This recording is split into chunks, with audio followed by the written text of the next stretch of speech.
Chapter 135, Divine Yu Jim, Part 2-2.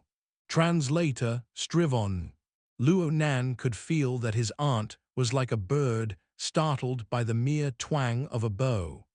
They had hospitalized him for 2 consecutive weeks, so his aunt was easily frightened due to these past experiences. She was likely to increase her watch over him to the next level. Furthermore, he had entered the society, which brought up an entire set of annoyances. He also had to think of his studies. He would need a large amount of free time to handle all this. He absolutely couldn't be stuck at home like a caged bird, so he needed to find a possible excuse to avoid this. Xue Lei's proposal today was an excellent excuse.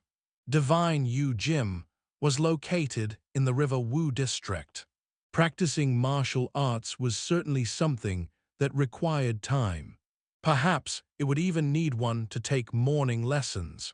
It would be great if he could get this to happen. No matter how much his aunt wanted to keep a close eye on him, she wouldn't be so insensible to have him shuttle back and forth for half a day between districts. Wouldn't the apartment in Blue Bay be the perfect spot? Then he wouldn't need to stay with his aunt. Of course, in order to get this plan to work, he would need the help of others. Just Xue Lei may not be enough. Who else could help him? Actually, Luo Nan did not have many options. He lowered his head, swiped through his wristband, and found the way to contact Bai Xinyan. He was just about to call. Suddenly, he recalled that his aunt went to go see Bai Xinyan. It would be super awkward if his plan was found out through his own voice over the phone. A thought stirred in Luo Nan's mind, and he excused himself to the restroom. He walked a few steps, and the Star River scene was already projected in his mind. Luo Nan restricted the range of his mental senses. Under this precondition, the physical range covered only a few of the adjacent floors. Yet there were still several hundred life sketches pieced together within these floors. The starlight of nebulae intertwined to reveal many levels of information. Then all Luo Nan did was pick the areas he was interested in. He heightened his sensing precision and applied his clairvoyance. This sort of perspective was like a god's. It felt truly unmatched.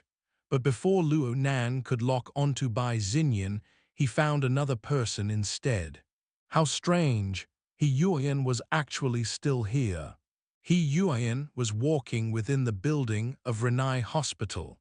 As she headed toward Bai Xinyan's temporary office in Renai Hospital. Bai Xinyan was a world-class expert on neurogeneration. Moreover, she was a doctor of medicine and of philosophy at the Clay Laboratory. Even though she only had Luo Nan as her single patient, Renai Hospital treated her excellently. She was given a large office that was like a deluxe suite. During guard hours, she could come here to take naps. There was not anything to be picky about it, except for its distance to Luo Nan's ward. He Yueyin did not call out or anything. She simply walked in. In the room, Bai Xinyan had already taken off her white doctor's gown. She was wearing a snow-white turtleneck sweater. It hugged her body, which made her face appear larger, but it did not make her look fat. Instead, it fully revealed her curves and accentuated her perfectly beautiful body. This sight caused one to yearn for her. Right now, there was a rather handsome male doctor in the room as well. He stayed here to titularly talk about academics. He would find anything to speak of until their shift was over. Then he would ask this free-spirited and hot female doctor out for dinner. Bai Xinyan was quite patient. She held a cup of coffee and laughed as she talked with him. This was a waste of time, but she was not agitated nor did she rush. He Yueyin simply pushed the door open and entered and scared the male doctor. The male doctor was about to explode with rage, but he turned and was met with a pair of cold and clear pupils. His heart shuddered inexplicably, and he instinctively cowered a bit. "Is this your friend, Doctor?" Bai Xinyan nodded with a smile as she raised the cup in her hand at the same time. The meaning was very clear. The male doctor even wanted to introduce himself and get to know another beautiful woman. But there was a hint of embarrassment on his face, and he did not have any more courage. In the end, he shrunk away self-consciously. Bai Xinyan sipped on her hot coffee. She had no intentions of courteously greeting He Yueyin. In any case, she would just be inviting rejection if she did so. He Yueyin walked straight before Bai Xinyan and stood directly opposite of her. It seemed that He Yueyin was a bit shorter than Bai Xinyan in height, but her aura, which was callous and clear, evidently grew stronger. "I called you over from across the ocean, from Luo's angels, not for you to do some happy-go-lucky treatment." Bai Xinyan was the perfect example of a free-spirited woman. She was like the fleeting clouds and the warm breeze. She shifted her cup away and revealed a face of innocence. "So you want me to drill your boss until he's weeping and crying? Would that satisfy you? I know you white salt. You also once said to me that every case of happy-go-lucky treatment is for dead people. That's what you said to me back in Luo's Angels." Bai Xinyan burst out into laughter. She reached out to touch He Yueyin's cheek. "But you're alive and well, and you're so beautiful." He Yueyin pushed her hand aside. Her expression was calm. "You know the state of my body more than I." "All right, Mrs. Vlirt. Yep, Sister, he is most intimate after all. In any case, I want to tell you something. Doctors have the right to formulate plans for their patients. Each and every plan is established based on the patient's personal situation. It doesn't matter if it's happy-go-lucky treatment or active intervention. There are specific plans for dealing with specific conditions. This is the objective reality. There's nothing more to it." Bai Xinyan swayed her coffee cup back and forth as she let the black liquid inside swing as well. Yet she did not spill a single drop. "From what I've observed of your boss situation, the current happy-go-lucky treatment is the best choice for him. As for whether or not things will go like you say, and if there will be variables appearing in the future, I look forward to it as well. Are you satisfied with my answer, even if it reaches the point of being incurable?" Luo Nan perceived the entire confrontation between the two beauties absolutely clearly, but he did not act like someone in a soap opera, like it was the end of the world, like life was not worth living. Luo Nan merely shrugged in the restroom and sighed. "It seems that I have set up the external neuron successfully yet again." This marvelous little device was able to bear the pressure of his soul's strength, and it could hide itself perfectly. It was even able to avoid detection from the Ouyang Chen's examinations, Bai Xinyan, and other people, which caused errors of judgment. Unfortunately, the external neuron made him appear overly naive and optimistic. In fact, things were not as everyone else believed. Luo Nan really did know the seriousness of the state of his own body. In his understanding, he had a far more pessimistic judgment toward the degree of imbalance with his body and soul.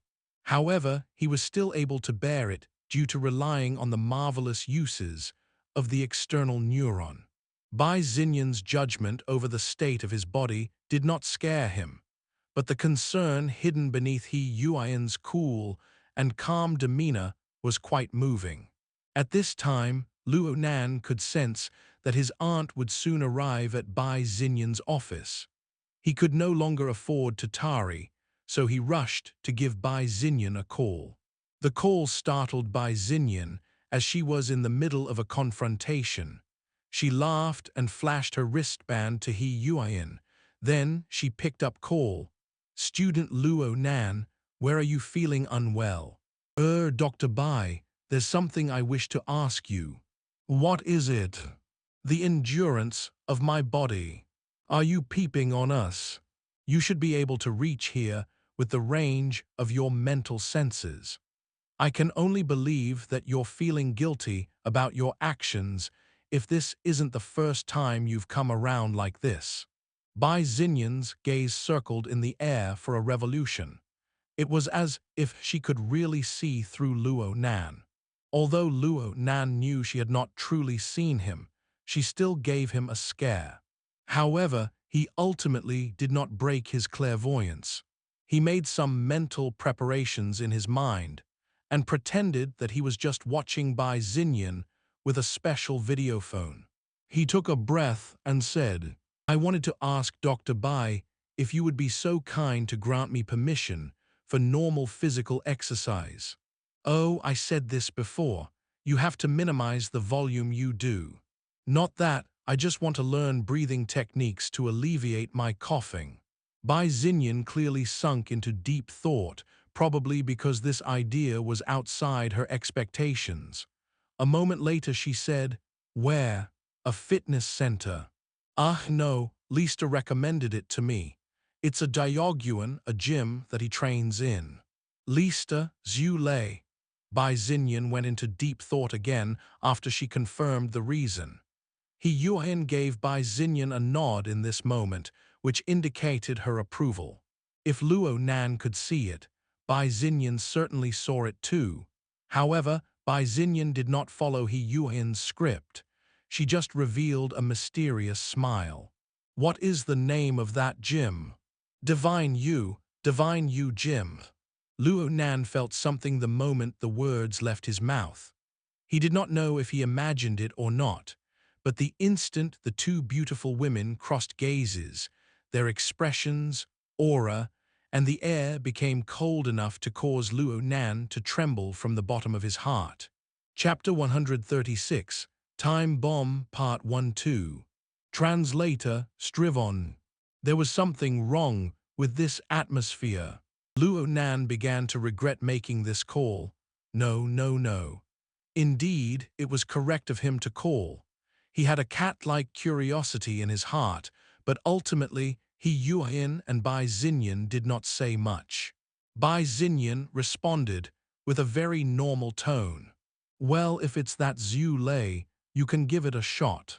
His background should be that of a traditional martial arts school. He can be considered to have trained to a professional degree.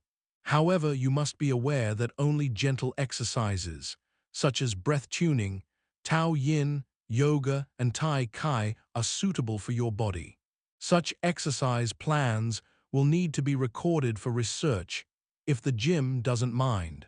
I can permit you if these conditions are satisfied. Luo Nan had no reason to disagree. The timing of his call could be considered perfect, as his aunt just so happened to make it to the door.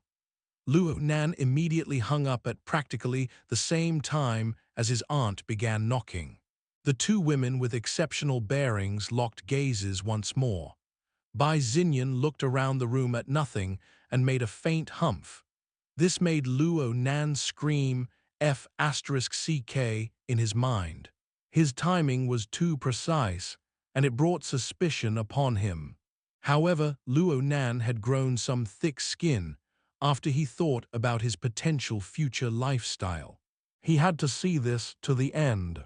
In any case, the two women should not be able to capture anything solid that could be used against him, as he was using his mental senses. This should be the case, right? Mrs. Luo Shuking entered the room and saw that investigation officer He Yueyin was present as well.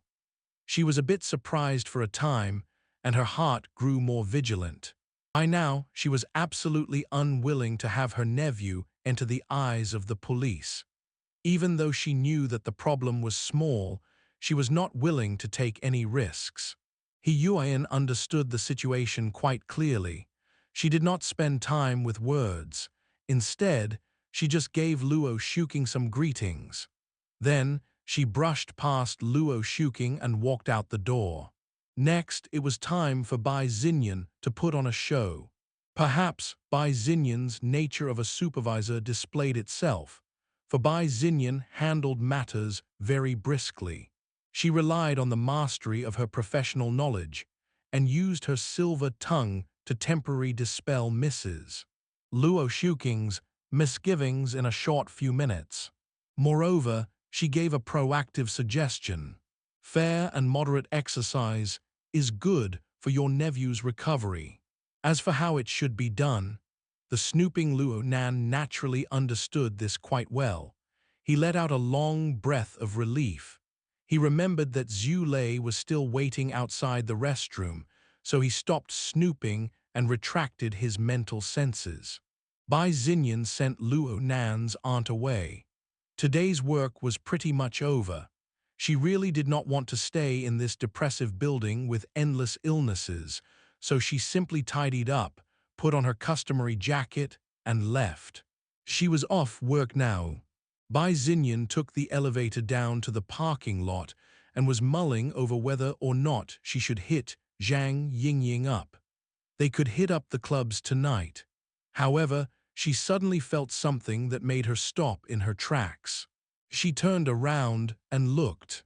She was met head-on, with a gaze that gleamed with a cool and penetrating light. The gaze was as thick as the north wind, and it brushed her face. They were inside a building, and the temperature was normal for the season. But it was as if the temperature dropped down to freezing levels. He Yueyin, Bai Xinyan knew it was not that easy to shake her off. Bai Xinyan raised her hand in surrender. "Stop glaring at me, dear. I have no intentions of prying into your private matters. Your source of intelligence. Hey, this is an open secret, okay? Open, it involves the entirety of Luo Nan, the Luo family, and the formatting theory." Bai Xinyan was dumbstruck for a time. It was obvious that this old friend had deliberately gone down the wrong line of thought. He Yueyin seemed to be unconcerned about being personal. She directly went to the sensitive topics, not glossing it over a bit.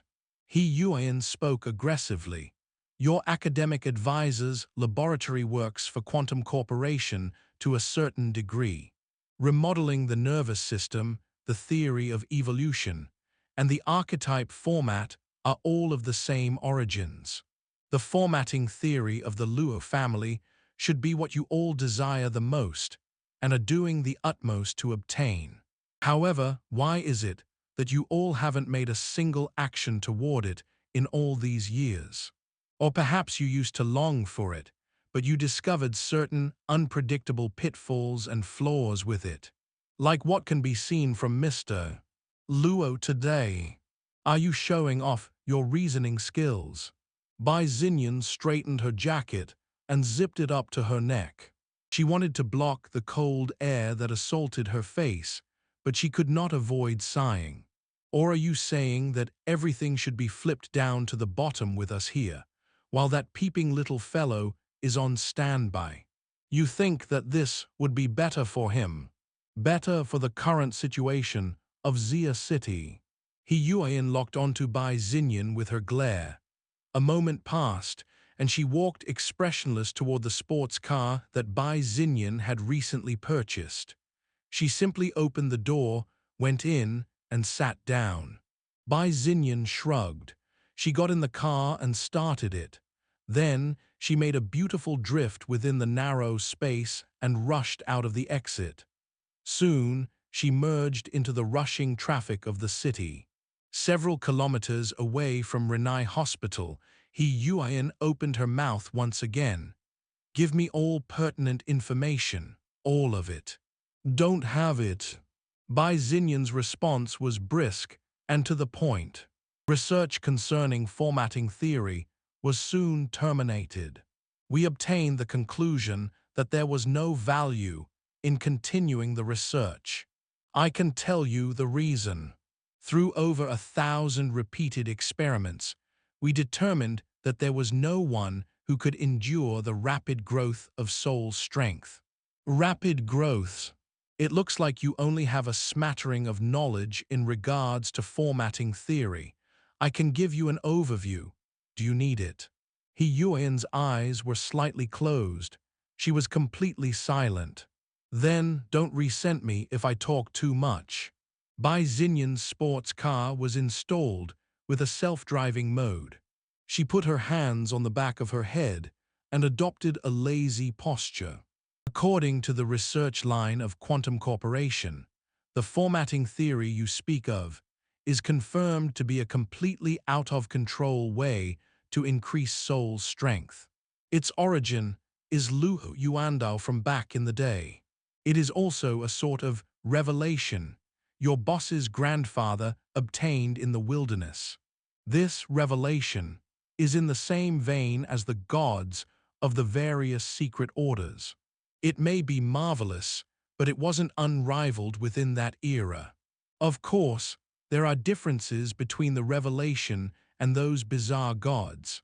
In the next few dozen years, that old man was constantly trying to redefine this sort of power in his own way, and he was even able to obtain a series of results.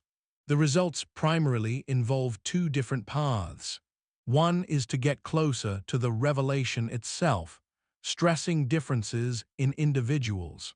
It is the formatting theory that is unique to the individual without equal. The other path is the result of a compromise with how narrow the fundamentalist path becomes the further one walks it.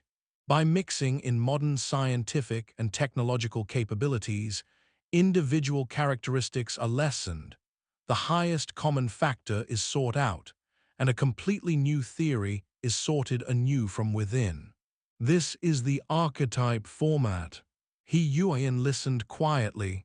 She was silent and did not speak a word. You're quite clear on the result. Formatting theory and archetype format. I won't talk about which one is stronger, but in practical applications, the formatting theory is a complete failure. The vast majority of practitioners and experimental subjects who have received this theory have died. They all died due to being completely unable to control the growth of their soul strength. His grandfather, Luo Nan, was able to live a bit longer than the others, but right now, he's a lunatic. His father, Luo Zhengheng. Oh, he's dead now too. This man had once worked with Yan Hong for a period of time. According to what Yan Hong said, that person was simply a ticking time bomb that could explode at any moment. This wasn't figurative. This was in the literal sense. And so, not even his bones existed after. Bai Xinyan's hands were still propping the back of her head while she looked at He Yueyin. She was waiting to see her reaction. He Yueyin looked at her as well. What's the conclusion? Isn't it none other than this? Bai Xinyan's bright and beautiful eyes blinked in an expression of extreme innocence. The corners of He Yueyin's lips hooked into a subtle smile. This was the first smile she revealed during their confrontation. However, it was filled completely with cold intent.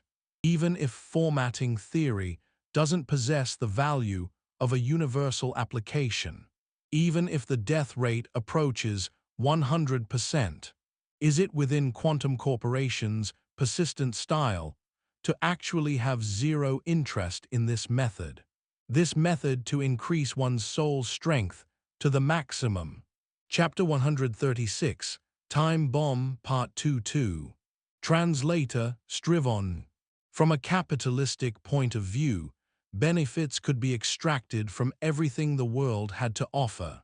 Although Luo Nan's actions in Frost River reality displayed youth, inexperience, and clumsiness, even an idiot could see that he possessed abilities with super-powerful plasticity. From the perspective of the large conglomerate Quantum Corporation, even if they did not make any long-term investments, they could extract short-term tools of explosive power from formatting theory. They could display uses that exceeded the imagination in crucial moments. In the recent years, quantum corporation showed no interest in pursuing the trail that was Luo Nan. If Yan Yongbo had not entered the scene, if Zhang Yingying did not have such acute perception of Luo Nan's potential, Luo Nan would have likely been forever buried within the boundless sea of people. He would have been buried until he became a time bomb, until he exploded to bits and pieces.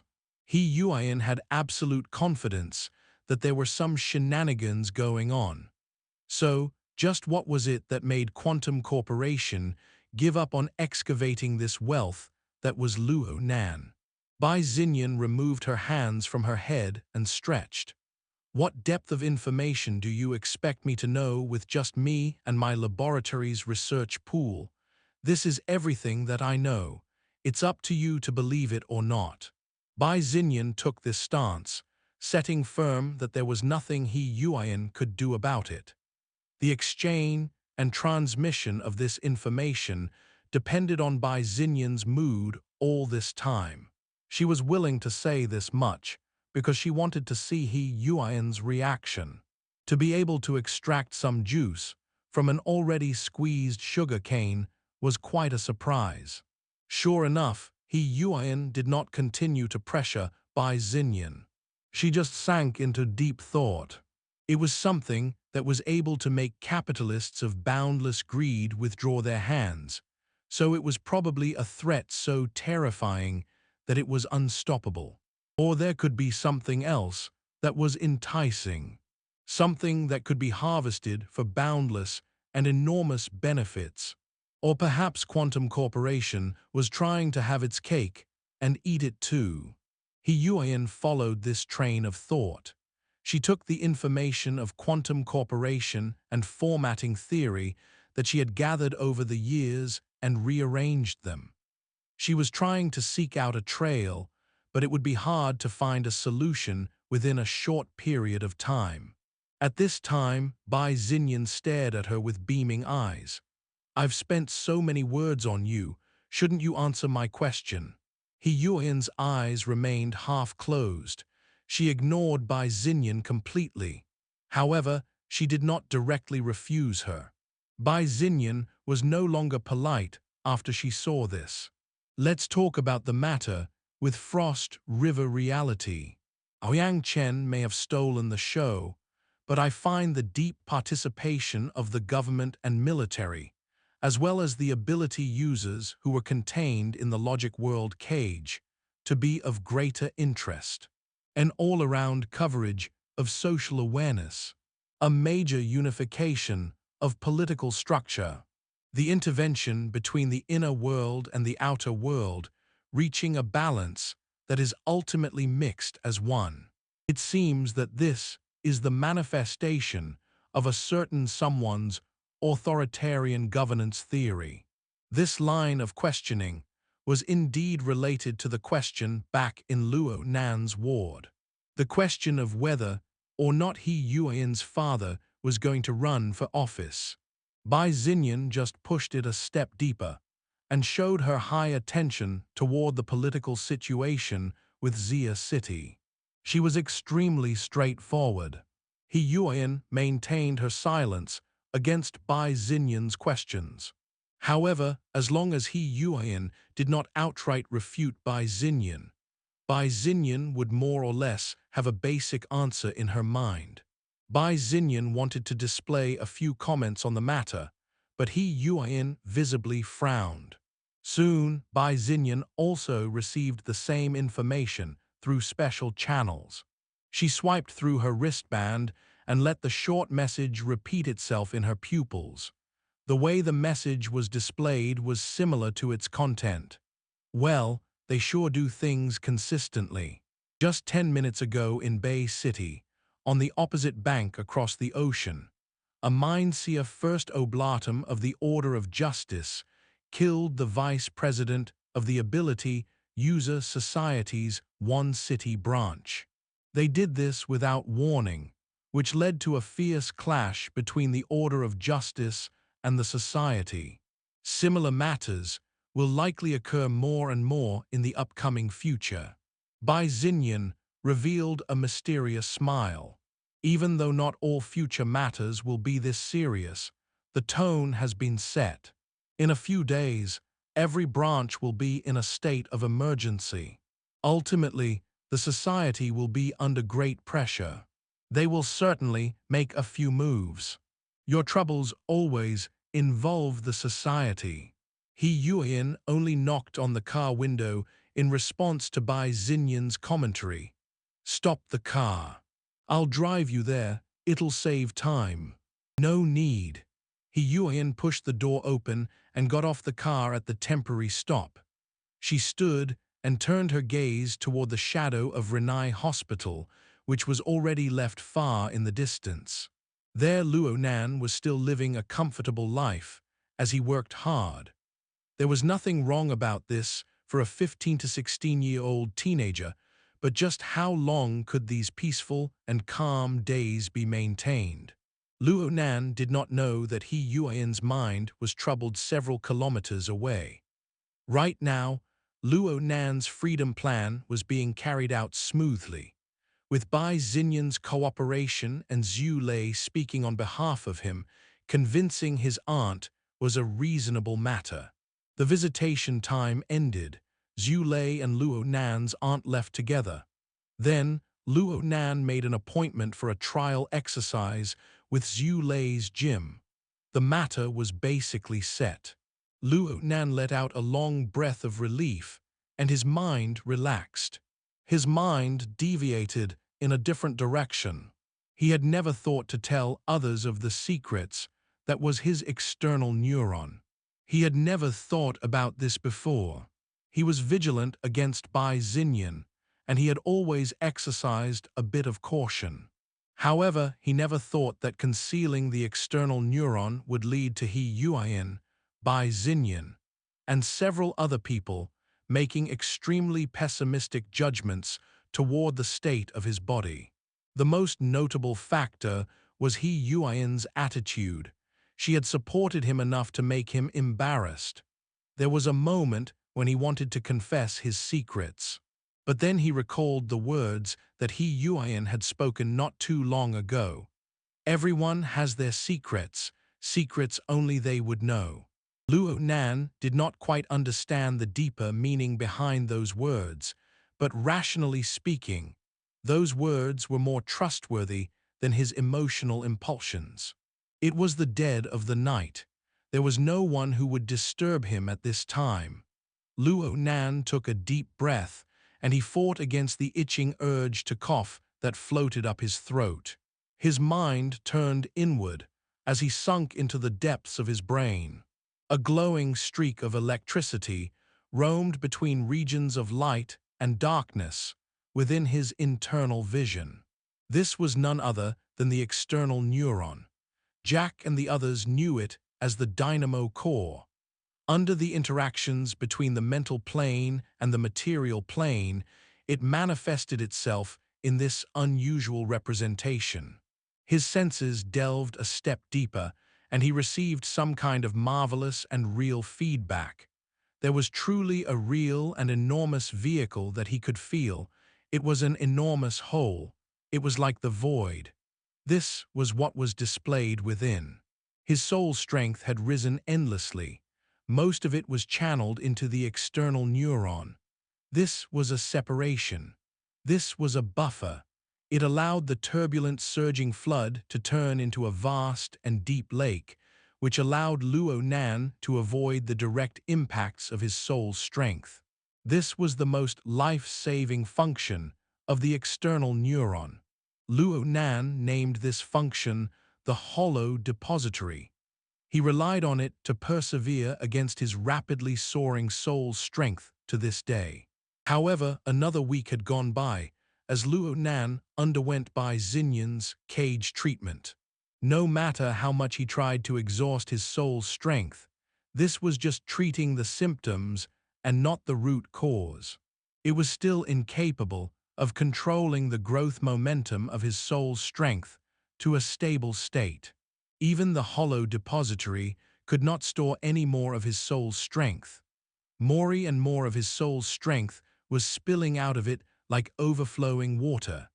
It caused a clashing pressure against Luo Nan's fleshly body. Whether it was Bai Xinyan or He Yueyin, both had pessimistic judgments towards the unbalanced state of Luo Nan's body and soul. Their judgments stemmed from this. But Luo Nan himself felt differently about it. The out-of-control growth of his soul's strength was like a flood of water overflowing in all directions. It was hard to control, but after filling the deep hollow, it turned from rapids into a slow flow. It transformed from the incorporeal into the material. Was this not sort of a transformation? A type of control? Could he not act one step further with it?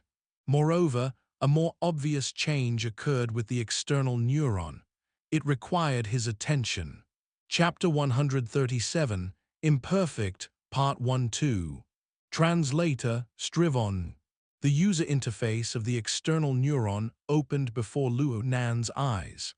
Nothing about it changed, save for the icon of the visualization diagram. The change with the dark gray and the very long download and installation state of the icon was revealed quite distinctly. There was yet another streak of light. It formed a long and narrow glowing slice of a circle. The slice was about 1/10 of a full circle. This slice was much clearer than before. However, it displayed quite a mysterious and concrete number when he applied his senses to it. 9.99%. This number appeared after the events at Frost River Reality. Before, the analysis progress was at 7%. It had jumped nearly 3 percentage points overnight. This progress was quite fast, but what was up with the 2 digits after the decimal place? Luo Nan suspected that if he increased the precision of this number, the 9 would be an infinitely repeating decimal. There was a plateau with the analysis progress. Was it stuck at this level? This was an unprecedented situation. Luo Nan had to carefully mull this over. From Luo Nan's perspective, the programs and app icons of the external neuron's user interface were the projection of the external neuron's analysis and control capabilities over certain targets. This was reflected extremely sufficiently with the cases of Gia and the human-faced arachnid. The icon of the visualization diagram appeared from analyzing and controlling the human-faced arachnid. His comprehension grew deeper, and he gained newfound understandings after the events at Frost River Reality. These factors allowed him to realize the following. Chaos and disorder were the essences of the human-faced arachnid. What was their worth analyzing? One would not obtain any answers if they analyzed chaos and disorder. What could truly be analyzed was what possessed value to be analyzed. It was the order frame that formed the human-faced arachnid's outstanding instinct in the midst of chaos essence. Therefore, the image of the human-faced arachnid did not appear on the user interface. Instead, it was the visualization diagram. The composition consisted of a tetrahedron, an inscribed sphere, and an outerscribed sphere. All right, now why did the icon appear as the visualization diagram? Luo Nan's heart always pounded hard each time he thought of this question. It pounded this hard for a week. The corresponding relationship between the human-faced arachnid and the order frame filled the crucial logical link between the display of the user interface and the displacement of the analysis target. What followed was just simple reasoning, and Luo Nan could draw a conclusion. The visualization diagram and the order frame matched together to a large degree. Could practical meaning be obtained from the fact that the two overlapped? Every time the relevant train of thoughts floated in Luo Nan's mind, the dark chains would resonate with its vibrating cry from the boundless depths of the mental plane, like on the night within the logic world. It was as if the dark chains had reappeared next to his ear. A vague linking trail emerged among all sorts of phenomena, among the various details. It shifted between darkness and brightness, between being hidden and being distinct. This lasted until it closed into a loop, and it made Luo Nan's heartstrings tremble. Unfortunately, there was a sizable portion of detail that remained indistinct. It did not allow Luo Nan to make a breakthrough in his understandings toward the order frame, the visualization diagram, and the human-faced arachnid. The analysis progress remained at the bizarre value of 9.99%. The rapid growth of his soul strength continued to slowly flow over the containment limits of the hollow depository. The disease that was the imbalance between body and soul continued to worsen step by step. However, Luo Nan reaped some gains when all was said and done. First, he had obtained what could be considered a promising future. If the visualization diagram and the order frame really did overlap, the path ahead would be deep and magnificent beyond imagination. It represented the astonishing breadth and depth of formatting theory. Second, talking from a more substantial level, there was now a vehicle to the once elusive order frame, to the profound and abstract visualization diagram. The vehicle was the external neuron. The marvelous creation known as the dynamo core gave a data classification toward the order frame that was accurate to 2 digits after the decimal point. The creator of the external neuron undoubtedly possessed deep and penetrating understandings toward its corresponding elements. Its applications made heavy-lifting tasks look easy, so it was able to analyze the design of the order frame within. The external neuron was a grand piece of work. The existence of this work itself was a cognitive platform toward the order frame. It took large quantities of intangible and incomprehensible elements and substantialized them. Though Luo Nan's current understanding toward the external neuron was extremely shallow, the device itself was rich in interfacing and universality. It provided seamless access to the human nervous system, to the artificial intelligence systems, and even to the format pyramid's social format. The external neuron gave Luo Nan many entry points to these systems. For instance, Luo Nan currently held extreme interest toward the hollow depository function. There was great value in researching and exploring this function that could control his soul's strength. Doing this had substantial meaning. The matter with his soul's strength was pressing. Luo Nan was forced to admit that he would not even be able to utilize Bai Xinyan's happy-go-lucky treatment if it were not for the external neuron. He would have become a gigantic tragedy.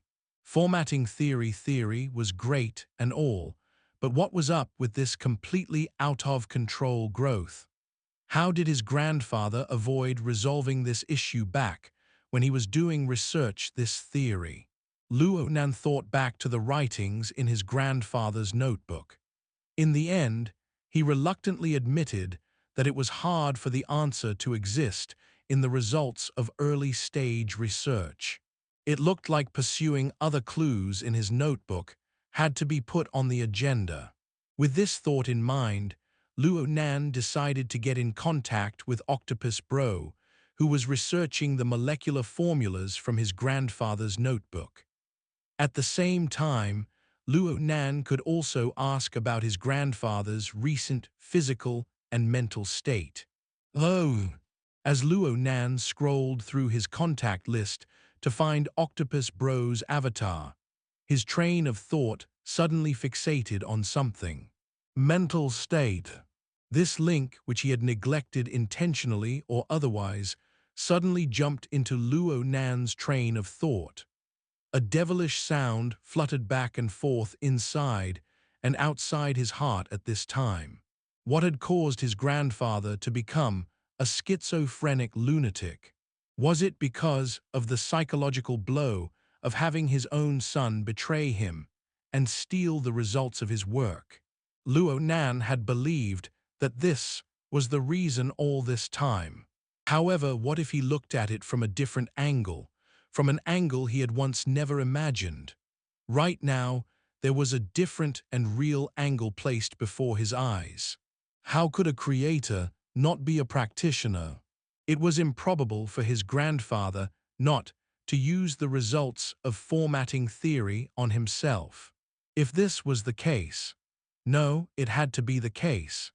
If this theory never ultimately resolved the issue with the uncontrolled growth of soul strength, if this theory never resolved the issue with the imbalance between body and soul, then this was not a perfect theory. Luo Nan took an impartial stance to make this hypothesis. Then, what would his grandfather's state become? It must be known that there was a 99% chance that his grandfather did not possess an external neuron. What would be the result? These thoughts made Luo Nan suddenly burst with cold sweat down his back. Then Luo Nan recalled when he was visiting his grandfather at the medical treatment center.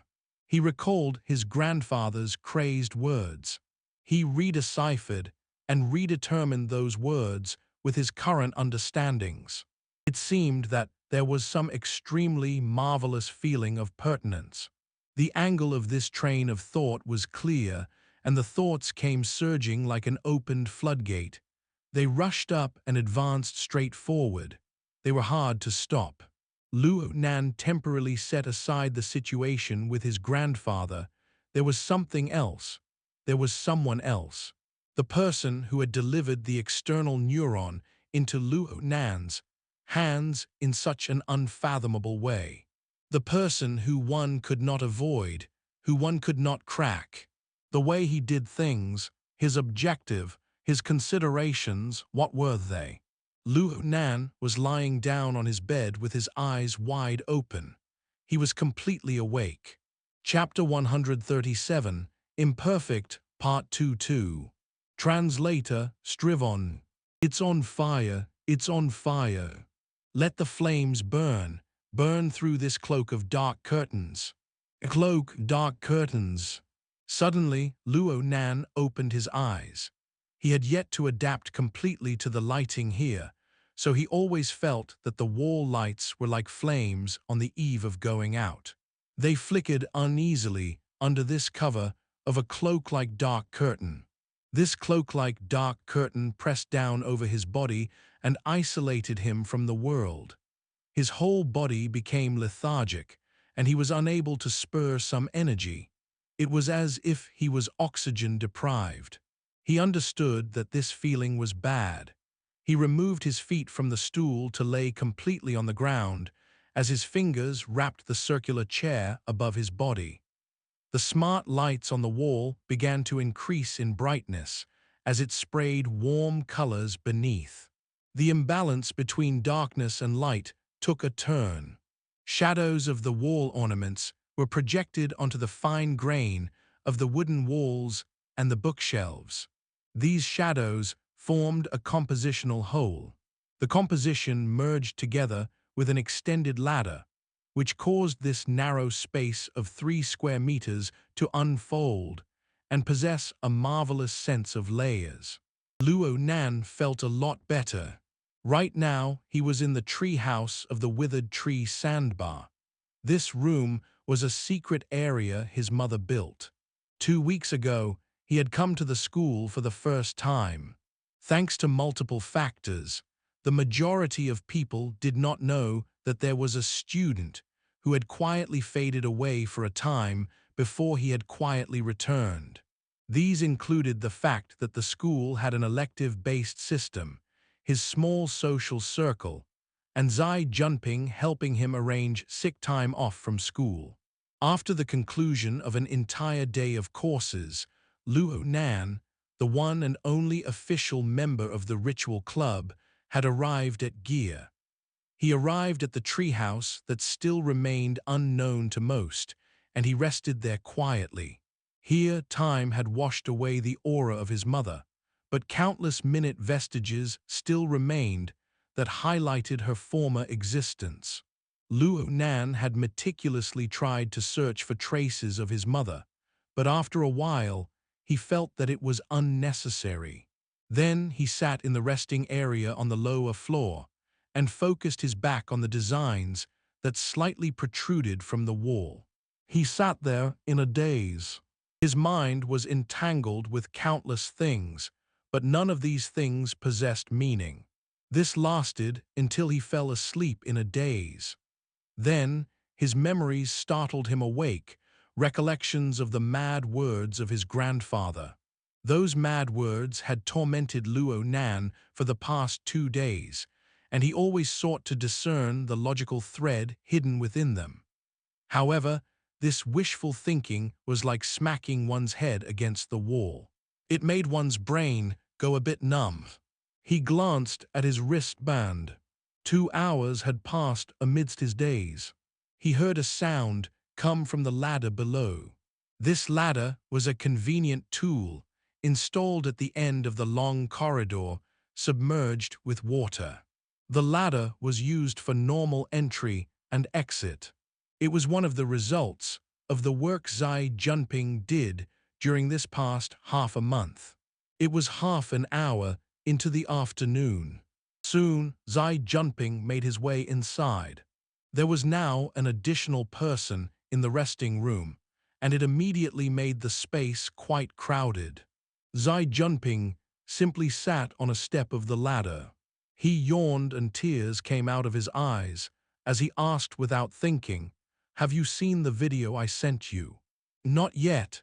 Only now did Luo Nan recall that Xi Jinping had sent him a video. Xi Jinping said that he found the culprit who had snuck into the treehouse. "It's a muskrat, not a mouse." Xi Jinping gnashed his teeth as he corrected Luo Nan's mistaken thought. The muskrat had been engraved in his mind after he was entangled in battles with the brown-haired rodent for half a month. That thing is absolutely abnormal.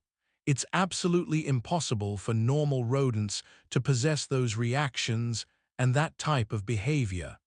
This must be a rejected mutant of a laboratory experiment. Luo Nan could sense Xi Jinping's mood.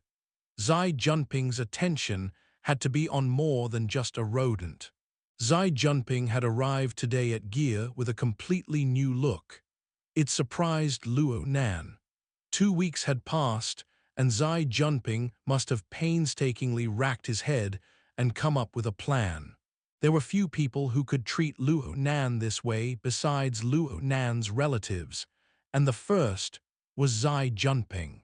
Luo Nan had no intention of taking these emotions and placing it under the frame of the format pyramid.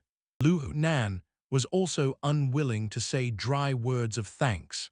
He just silently memorized this favor, and his lips split into a grin. "I'll look at it when I get back. When you catch that mouse, that muskrat, let's eat some braised stir-fry."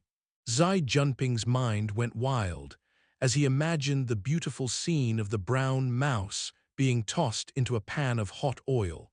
However, he soon came back to reality and asked Luo Nan, "Aren't you going to that gym? When are you leaving?" "It's about time, right now." He had already obtained permission from his aunt in regards to the matter of training in breathing techniques. However, the matter was not finalized. According to Xue Lei, Gym Master Xue would rather go without a disciple than have a shoddy disciple when it came to teaching. Luo Nan had to meet the gym master in person before he could finalize things. According to Xue Lei's stories, Gym Master Xue had once said, "Whether I teach, regardless of purpose, let us talk in person." For this, Luo Nan had scheduled a time with Xue Lei to meet at Divine Yu Gym. After he heard about this matter, Xi Jinping had volunteered to drive Luo Nan over. During this half-month period, when Luo Nan was not at school, Xi Jinping and Xue Lei's friendship had continued. Xue Lei's issue with the school societies had stagnated at Limestone Water Village pub, but it was resolved thanks to Xi Jinping. Xue Lei's monstrous body and powerful martial ability was the target of Xi Jinping's extreme envy. His heart was drawn toward the gym master that Xue Lei spoke of. Luo Nan and Xi Jinping came out from the jungle of the North Bank and saw that the skies were getting dark. Xi Jinping started up the electric transport cart and transporting Luo Nan along speedily on campus. There were not many people on campus during this time. Most people had already gone home. Xi Jinping pushed the electric cart to its highest speed. At the same time, his mouth spewed words like a raging torrent. He talked about the repeated battles with the brown-haired rodent. Xi Jinping was describing how he had controlled the underwater vehicle to pursue the animal when Luo Nan suddenly spoke up without warning. "Slow down."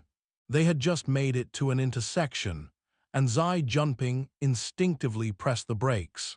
It was a good thing he did so, for a semi-trailer truck came whistling past down a different road. The dark green truck was inharmonious with the atmosphere of the campus, and its sealed trailer brushed against the front end of Xi Jinping's electric cart. The truck caused a great gale to blow leaves all around, and the leaves spattered against the windshield of the cart with pattering sounds. Holy **T. Xi Jinping was the only one on campus who put on airs. This was the first time he met someone else be so ostentatious. Also, what the hell was with that heavy freight? Acumen College strictly prohibited external vehicles from entering the school. Regardless of the countless wealthy students with high-status parents, they all had to use electric carts to get around. As for transportation vehicles for construction, there were special roads for them. It made no sense for them to charge and bash around on campus. The semi-truck had not stopped at all. It just galloped straight along. Soon, it entered a special underground road. However, it certainly made a serious violation at the intersection just now. Xi Jinping, a candidate for vice president of the Student Council, a high-ranking member of the Honor Society, chuckled darkly. He rightfully made a call to the school security department and sent over the license plate, model number, and other images his holofilm captured, to make sure it doesn't leave the school gate. Xi Jinping gave Luo Nan a wink. Of course, this matter was not really important. Soon, he and Luo Nan forgot all about it. They rode the electric cart to the parking lot and switched to Xi Jinping's flying car, a Phantom. They flew off and docked onto the magnetic rails, setting the coordinates to the River Wu district. A call came through before they could travel far. Xi Jinping glanced at the caller ID and used the car's phone to put the call through. He answered in a jolly mood, "Old do, what's up? It must be quite relaxing to have nothing to do, now that you're resigning from the Mystic Arts Research Society." The voice was so sharp in fury that it nearly damaged the high-end acoustics of the car. "Oh, big shot Xi, are you having fun? So it turns out you folk like to splash hot tea on one's face before one leaves." Chapter 138, Boschen Building, Part 1-2. Translator, Strivon. "The hell are you talking about?" Old Do baffled Xi Jinping. "Old Do, you must have taken way too many drugs." "I'll drug your sister. Did I provoke you or something? Why the hell did you tag my truck?" Old Do's voice was really sharp. It was clear that his fury soared to the heavens. His voice rolled out into the curses of a vixen. Xi Jinping was unable to hold back his laughter as he realized what was going on. So, that semi-truck packed with freight was yours. Are you driving it? I would have steamrolled you to death if I was on it. Xi Jinping did not take old Du's words to heart. He smacked the steering wheel in laughter. Ah, old Du, I'm not criticizing you. It may be easy for anyone to get a driver's license nowadays, but don't let a retard drive your truck. Being too brash and one mistake will cause your accident rate to be a disaster. Your father works for the Department of Transportation. Didn't he warn you? You. Okay. I won't push you. I'll give a call to security and let you drive your truck away. However, I want that retarded driver to serve me tea as an apology later. Screw you. The sharp trill of old Du's voice was clearly audible through the car's speakers. So, you're still talking sh*T, they've already towed back my truck. If anything happens to the cargo inside, things ain't over between us, Xi. After saying this, old Du just hung up. What the heck just happened? Xi Jinping had an expression of bafflement. He turned to look at Luo Nan and explained, "This old Du, Akadu Yong, we call him Sissy Du as well. You should know that he is the president of the Mystic Arts Research Society. Normally, he's a pretty decent guy. It's just that he's quite fanatical about the mystic arts. Now add the fact that he overdoses on drugs, and you can see that sometimes his mind isn't quite normal." The description of old Du described Luo Nan dead on. It was like he was accidentally shot dead in the face. He was speechless. Xi Jinping still did not quite understand the reason why Du Yong got so angry. He grumbled. He had it towed back, yet he's still pissed. A call came through at this time. This time, Luo Nan knew the caller id as well. It was Xi Jinping's best friend and a fellow member of the student council, He Yueyin. "Bro Ping, where are you?" "I'm outside with Nanster. We are heading to the River Wu district to handle something." "Oh, so Nanster's there too." This brother just so happened to be at the right place at the right time at Frost River Reality that night. Huang Bingzhen's holy exchange had knocked him unconscious. Although he was unconscious during the events, he heard the news when he woke up. As such, he had a general understanding of what had happened. There were no two ways about it. Luo Nan had led the special forces to his and his friend's room. They were transporting out. This was not a life-saving favor in the figurative sense, as Luo Nan had literally saved his life. As expected, He Yueyin looked at Luo Nan in a different light.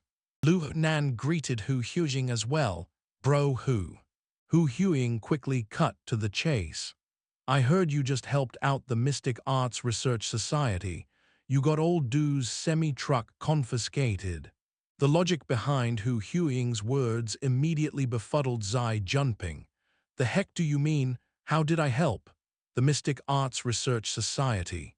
Don't you know? Old Du didn't just resign as president. He quit his society. Before he quit, he took the instruments and materials he used in the society, loaded them in his semi-truck, and took them away. Then security confiscated the vehicle, and the members of the Mystic Arts Research Society came chasing over to take the goods back without an iota of change. Holy sh*T. These twists and turns of events surprised Xi Jinping. So this was what actually was going on. This was no longer the issue of a former president quitting his society. This was an extreme change, an issue that shed all pretense of cordiality. Just how much of a mess was the Mystic Arts Research Society in right now? Xi Jinping shot a glance at Luo Nan and unavoidably thought about the issue of who had ownership of gear. The Mystic Arts Research Society would be truly damned if it were to wrestle with the Construction Society in this state. What about those financial investors in the background? Are they staring blankly as this society eats itself? Oh, that's right, you said it before. A major financial backer removed their resources, right? Next to Xi Jinping, Luo Nan closed his eyes. He had heard this matter from Xi Jinping already. However, Luo Nan's understanding was different than Xi Jinping and He Yueyin. Luo Nan knew that this matter involved things that were all the way up to the situation with Xia City, especially with the order of justice. Old Du is quite a failure of a person. Xi Jinping sighed about this huge let down with the Mystic Arts Research Society. He had a huge headache for a time. Today's matter was something inappropriate to walk away from. In addition, his tagging of Old Du's vehicle caused the situation to intensely change. As for what would follow, what the conclusion would be like in the bidding war between the Mystic Arts Research Society and the Construction Society, who gear would belong to. It was all a pain. He smacked his steering wheel. All right, I'll go back and take a look. Luo Nan nodded. It's best to go back. Not you, you already have an appointment. I'll see you later. You never know, you might call him your master. You should leave a good impression. You must not be late. After he said this, Xi Jinping controlled the flying car to park safely to the side. We are not that far from school. I'll have Old Who come and pick me up. You drive my Phantom over. In any case, you have the privileges to my car. Let us stop wasting time.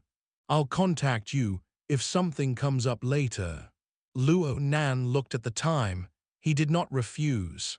The Phantom flying car soared away at high speeds. Luo Nan remained sitting shotgun, not changing his position a bit. He allowed the flying car to advance the whole journey in autonomous driving mode. Luo Nan was mulling over the matter with the Mystic Arts Research Society. According to the Ability User Society's recent intelligence, the Order of Justice was the largest financial backer of the Mystic Arts Research Society. This was not confined to merely Acumen College. In each and every school in the Pingjiang district, the Mystic Arts Research Society was simply a front. Behind all of them was the shadow of the Order of Justice. The boundary between the inner world and the secular, normal world was blurred to the highest limits in the realm of the mystic arts. This was a superb channel to assimilate talent. However, last week, several dozen priests and knights at Frost River Reality had died in the logic world. This accounted for the majority of them, and among them included a first oblatum, 8 oblatum knights of the highest elite, and the destruction of the fleshly body of the mastermind, Wang. All that was left of Wang was his soul, and his soul had merged inside the body of the demon. It was unknown where Wang and the demon had gone. Today, the Order of Justice was missing elite forces in Xia City. All that was left was Zheng Xiaoro and Bai's to support the overall situation. It was inevitable for problems to arise. It was noteworthy that the Order of Justice did not immediately call in reinforcements to make up for the gap in Xia City. Instead, they spent all their energy without end on other cities. They did what could be called a textbook definition of spreading pressure. They made it so that the Ability User Society of Xia City was faced with external threats. Soon, these threats rapidly turned into pressure and criticism from within the society. It was said that the high-level members of the society had quite the headaches in these recent days. Luo Nan sighed, and he had his mind sink. He generally sensed the undercurrent of the soul's strength bubbling up from within his hollow depository. His mind continued to sink further. He entered the abstract and cryptic format pyramid interface of the external neuron. Before, the interface was like murky water. Now, there was a huge change in its appearance. The format pyramid remained situated in the center as before, but the surging turbid water and the playing card portraits of people had transformed into a grand and vast star river. Tens of thousands of stars were spread over, and dark clouds billowed out. There seemed to be boundaries between the stars and the dark clouds, but as a whole, they melted together into a furnace. It was hard to differentiate them. Such a state was the result of the great drawing strokes of the night at Frost River Reality. He had drawn a myriad of life sketches that fused into a hazy star river, and this hazy star river mixed together with the format pyramid. However, when Luo Nan truly went to observe the interior of the format pyramid, even though the light of the stars were shining through, even though the light was clear as water, he could see that each level basically maintained its original state. The two levels of politician and clergy remained empty. The technician level just had the wraith sign. The student level looked to be the liveliest level. Xi Junping and Cat Eyes were bobbing up and down within the Star River. It looked like they were going to be raised to the office worker level. The most distinct change actually occurred on the office worker level. There was an additional person besides the Crow Inc. who had long since entered this level. Bai's, currently one of the few greats remaining of the Order of Justice's Oblatum Knights. Chapter 138, Boshan Building, Part 2-2. Translator, Strivon. It was as if there was a layer of mist and dust surrounding Bai's projected image within the format pyramid. Starlight subtly glowed. Luo Nan's mind was drawn over, and he saw the starlight similar to the water of a river. It rolled and billowed within the format pyramid and set off ripples. There were also waves surging below that pushed Bai's portrait to bob up and down. An impressive scene to the eyes. However, aesthetic could not purely support this situation. The uncontrolled growth of soul's strength broke through the capacity limits of the hollow depository. This outbreak led to the continuous increase of the interference effect between the mental plane and the material plane, which caused the disturbance toward the format pyramid interface to grow stronger and stronger. Luo Nan was a bit worried when he woke up to the situation in front of him.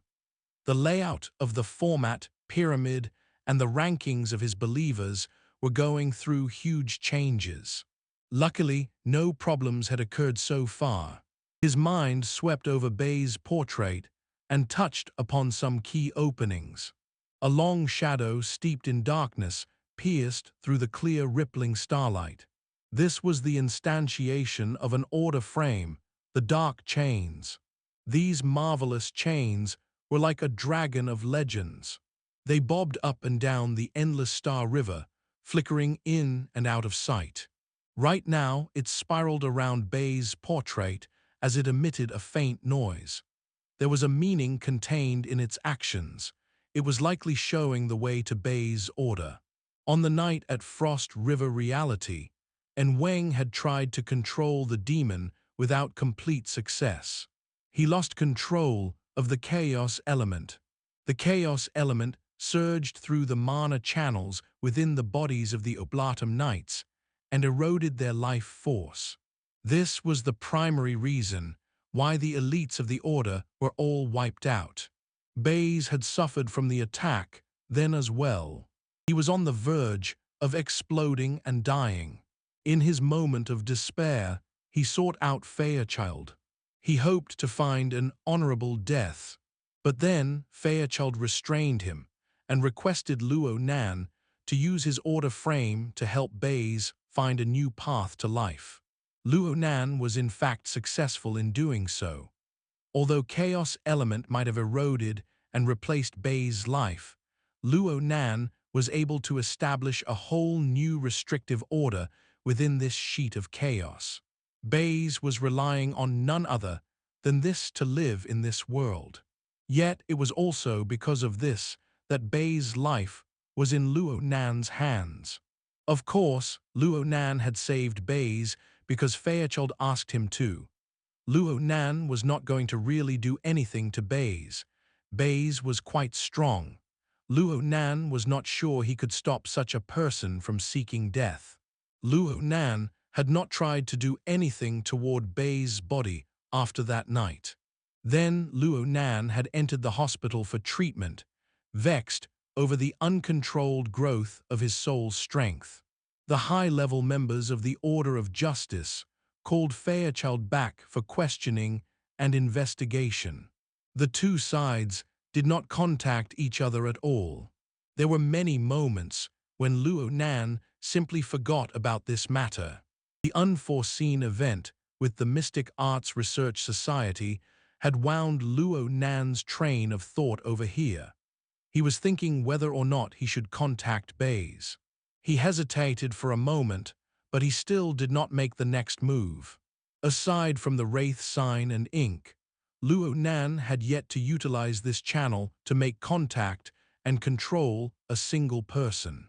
It was one matter to do this toward an unintelligent Darksider life form or his own pet. To do this toward Zai Junping, Cat Eyes, and even Bai's, these highly intelligent living beings, was a totally different matter. He also did not know just what sort of applications the order frame was capable of in the end. Furthermore, it felt kind of like a joke to go contact Bai's for the matter with the Mystic Arts Research Society. The level of a school society was far too inferior in the eyes of someone as powerful as Bai's.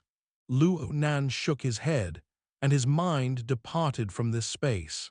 The so-called saying, cultivation without the sun and moon, largely referred to the state of meditation and calmness, where the sense of time toward the outer world was completely lost. Luo Nan's self-perception had spent a full circle within the format pyramid interface. Nearly half an hour had passed in reality. The phantom flying car speedily continued along under its autonomous driving mode and had already made it to the River Wu district. The car's AI was already inputted with the address that Xue Lei gave. The AI had planned the route, and it quickly brought Luo Nan to Boshan Building, the location of Divine Yu Gym. There was a large, detached high-rise that occupied over 100 acres of land. It was named Boshan because its design was a replica of the Boshanlu, or hill censer, of ancient times. This was the famous landmark building of the River Wu district. Boshan Building had the shape of a mountain. It was wide at the base and sharp at the top. The bottom floors were neat and tidy offices. The top floors formed the jagged peaks of a business district. Various stores were strewn at random there. There was also a bright green aerobic runway that spiraled upon the building and stretched to a rooftop garden at the very top. This was the highest-class business district in the River Wu district. Since they were able to run a store here and able to open a gym, that Gym Master Ziyu must have a high social status. Luo Nan parked the car at the underground parking structure and took an elevator to the high-class business district. He gave Xue Lei a call and soon found the location of Divine Yu Gym thanks to his guidance. If one were to view Boshan Building as an artificial mountain, then Divine Yu Gym would be located about halfway up the mountain. It did not take up too much space, and its construction was of an open classical courtyard style. The terrain of the business district limited it, making up of 3 courtyards in ascending height. The whole construction took up 3 stories, and it faced the sun in a corner. It was as if it was built in accordance to a mountain, and it looked utterly refined. Though it was located in the bustling business district, the front of the gym was rather simple. All that hung was a simple plaque that said, "Divine You." It was upright and straight but not fancy. There were not many characteristics to it. Xue Lei rushed out to welcome Luo Nan at this time. He wore light gray training clothes, the same outfit that Luo Nan saw him in when they first met. There was a tripod cauldron logo on his chest. His muscles bulged tightly against his training clothes, which made him look magnificent. Luo Nan's gaze rested a moment on the tripod cauldron logo. Suddenly, he recalled the gym master's name. Of course, this was also the name of the gym. It was highly likely that the name originated from the classical story "You Cast 9 Tripod Cauldrons." Just from the name and the look of the layout and exterior of the gym, Gym Master Xu Shenyu was indeed an old-fashioned character. Xue Lei did not know the thoughts that instantly flashed through Luo Nan's mind. He split his lips into a slightly embarrassed grin. "Nanster, the gym master is teaching a class right now. I'm afraid you'll need to wait a bit. He will be good in half an hour." Luo Nan was in no hurry. "This is nothing. Oh right, can I take a look?" Xue Lei scratched his head when he heard this. Not this class. They're all 7, 8-year-old kids. They haven't fixed their essences yet. If their frame disperses, it would be hard for them to coalesce the energies back. Why don't we first wait at the mind study?" Luo Nan did not push it. He followed Xue Lei inside. He was just a little curious. The gym master is personally teaching kids. When Luo Nan was a kid, his aunt and uncle had the children of the family take hobby classes in martial arts and fighting for exercise. It was hard to meet the boss during those times. Normally, trainers were the ones who taught the courses. Daoguans and training classes were quite different. There aren't many people in our Daoguan. We don't have the resources. Plus, it's very important for children to lay a good foundation, so the gym master personally came.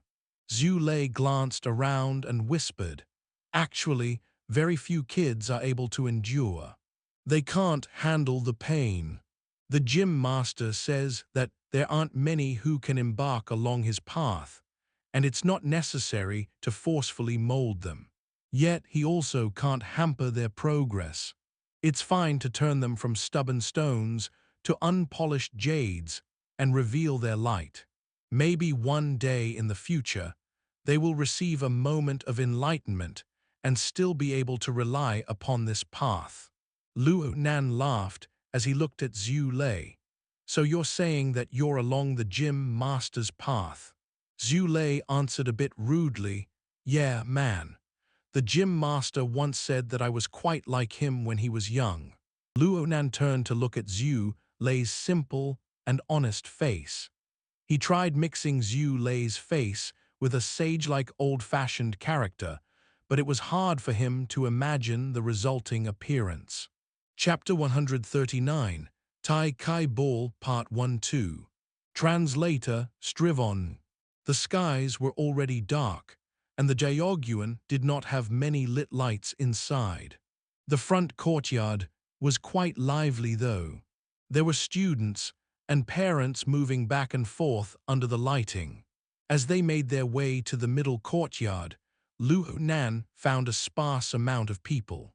The lit lights within the winding corridor caused this courtyard to become dusky. Xue Lei brought Luo Nan up the right winding corridor. They reached the back courtyard. It was a sheet of pitch-black darkness. They could not see a single person. The lights of the winding corridor and the spray of light from the bustling city outside could not reach here. "There aren't generally people here," said Xue Lei. Then he pointed at the pitch-black wooden building ahead. "We're here, that's the mind study." The wooden building appeared long and wide under the dusky lighting. It seemed to take up over half of the back courtyard. Luo Nan did not quite expect this. He had thought Xue Lei was talking about a study room or something when Xue Lei mentioned the mind study. He never thought it would be this large and this spacious. It was big enough to be a training ground. They walked into the mind study, and Luo Nan confirmed that this was likely once a training ground. Beneath their feet was the installation of soft and beautiful cork material. They took off their shoes and walked on it. It was very comfortable, yet it was certainly left unused now. There were many random objects placed inside, and the layout was quite casual. It looked a bit messy. A low table was placed near the entrance, and there were a few cushions as well. There was even a tea set on the table and a small stove next to the table to boil water for tea. It was all very clean, neat, and tidy. It looked like people came here often. Xue Lei turned on the lights, which only covered the area next to the entrance. This caused the layout further inside to appear duskier and messier, with shadows looming everywhere. It looked a bit creepy. This environment slightly embarrassed Xue Lei. Normally, the gym master spends his time here. This place is a bedroom, a study, and a living room. There is also a sundries room. They're just not separated here. Luo Nan wondered out loud, "Why?" The gym master said that he's impatient and has a lot of rage. He needs a vast space to clear his mind. He's more likely to get sick if he's smothered. Of course, typical people like us don't do this. Upon saying this, Xue Lei rummaged out a tea kettle and other objects used to receive guests. He turned on the stove to boil water, but then his wristband began vibrating when he put the kettle on the stove. He looked at the message and tapped his head. "Nansto, how about you first sit here for a bit? I need to go help out my fellow disciples." "Sorry, man. Sorry. You do what you gotta do." Luo Nan certainly did not mind. Between them, they had a friendship that ascended lives. There was no need to be this polite, but Xue Lei felt that there were truly no words that could describe his feelings. His hands came together in a bow, and he rushed away. Looking at this, it seemed that the gym was really lacking people. Luo Nan was a bit surprised. The gym master had to be a billionaire in order to open a Jiaogyuan in Boshan building. Why did he not hire a few more trainers? Or maybe business was thriving too much that they couldn't meet the demands. Luo Nan recalled his impression of the path he walked to get to the mind study. He felt that there were not that many people in the Jiaogyuan. It did not matter whether it was the back courtyard or the middle courtyard. There were not that many people. This place was not lively. Yeah, this was a bit weird. He did not think too much about this. The water had yet to boil. He just stood near the entrance and watched the dark scene. There were not that many classical-style buildings like this in today's Xia city. The Jiaogyuan was located in the bustling business district. People streamed endlessly above his head and below his feet, but within this courtyard, the clamorous sounds of people were blocked off. This was truly the best place to get some peace and quiet within a place of noise. Two antique-style humanoid stone lanterns were alight outside the mind study. The orange rays illuminated the doorway of the mind study, the corridor, and a small area of the courtyard. A gust of wind blew, and leaves rustled, floated, and fell. Luo Nan only saw it now. There was a large tree in the middle of the back courtyard. It was so thick that two people could not wrap their arms around it. He could not tell what type of tree it was at first glance. He just felt the edge of the lights reach out as the shadow of tree swayed. It was beautiful, secluded, and quiet, and the slight rustling sound from the wind purged his heart and mind. The seat of his emotions were washed clean, but serene thoughts were born from the silence. Luo Nan stood beneath the wooden awning outside the mind study. He was in a trance for a time, and the sound of boiling water behind him startled him awake. He walked back inside and brewed himself a pot of tea. He was young after all. His thoughts and feelings were fickle. Those faint yet discernible thoughts just now had quickly dissipated, and he sized up the furnishings inside the mind study.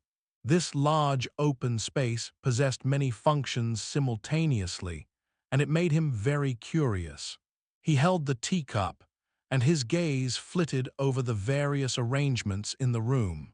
There were some places where the light could not reach, and he could not see those areas clearly. He automatically used his mental senses. The automatic clairvoyance had a range of 12 meters or so and enveloped the area surrounding the doorway within. This perception was so meticulous and did not spare dust particles. And so Luo Nan discovered that this place was quite clean. It was not spotless, but it was swept often. There was a bit of order hidden within. It seemed that the arrangement of the random items was naturally divided into relatively independent areas. The first impression Luo Nan got was not that of disorder and messiness. In other words, Luo Nan's mind went at ease. He thought of the old-fashioned character that was the gym master. Such a person would not go so far to make their residence a big mess. Luo Nan grew curious upon understanding the situation inside. There was an order to the messy layout. How were functional areas represented and differentiated? It's all books in the surroundings. There's also a pillow that there should be the study. There's a futon and it's further inside. Could that be the bedroom? There's just decorative items there. Looks like some of them are over a year old. They're collections. This is the sundries room.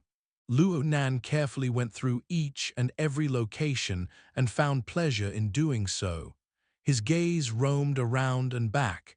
He had more or less went around in a circle. Suddenly, he stopped. Not too far away from the entrance was something large on display.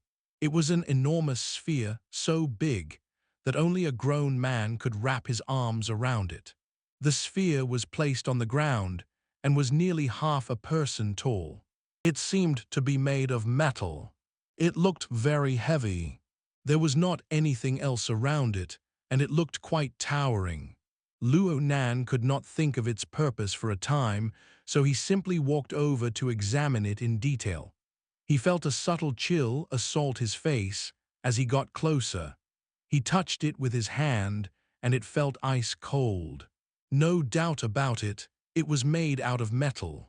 Was it hollow or solid? If it was solid, the wooden floor here might not be able to support it. Luo Nan looked below the metal ball. There was a bowl-like tray placed there, and the metal ball rested inside. It looked quite stable. He pushed out with his hand. No movement. He added a bit more effort. This time it worked. The metal ball was largely displaced within the tray, letting out the sound of friction.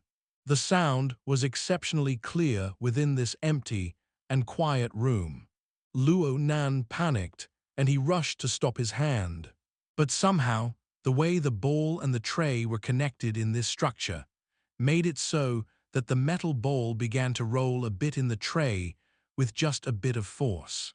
The vibrations were so much that the floor below began to shake.